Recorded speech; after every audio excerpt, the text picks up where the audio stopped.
Welcome in, everybody. Forget what you think you know about justice. Welcome to the Virtual Juror, where snark is reality, but evidence is royalty. Where at first we look at the FACS, or facts and conjecture shared, before we get into the real stuff. In a courtroom drama that could give any legal thriller a run for its money, the judge in the Donna Adelson trial laid out the rules of the game for the jury.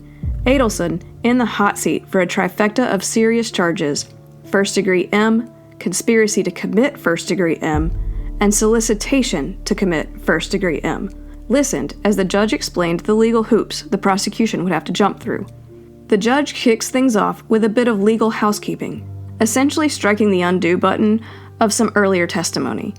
After a classic courtroom was-not routine, while questioning a defense PI, both sides now formally agree that a witness, Patricia Byrd, was never actually on the defense's guest list. This after the defense brought forth testimony that she was. It meticulously corrects the record for a fumble made on the stand, but it's a fix that only matters if the jury members weren't mentally ordering pizza before that specific tangled piece of testimony. The instructions then define the elements the state must prove for each of the three charges. For first-degree M, they'd need to show not just a death of Daniel Markel caused by Adelson, but a premeditated act, a conscious decision to, yet that wasn't just a fleeting thought. Not that she was the one that committed the act, but that she was part of the plan to have it done. For criminal conspiracy, it's all about proving she didn't just think about it. She actually teamed up with others, turning a solo act into a group project. For criminal solicitation, the state has to show she wasn't shy about asking for help, basically trying to outsource the grim task.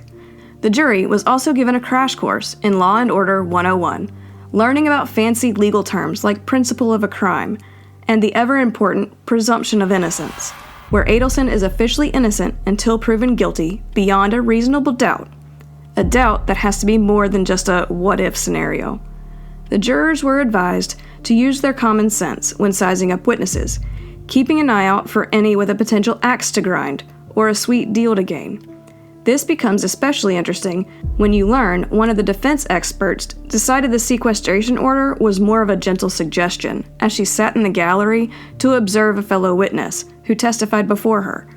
In a classic courtroom move, the judge reminded everyone that Adelson's choice to remain silent could not be held against her, because in the American justice system, we have the right to shut the f*** up!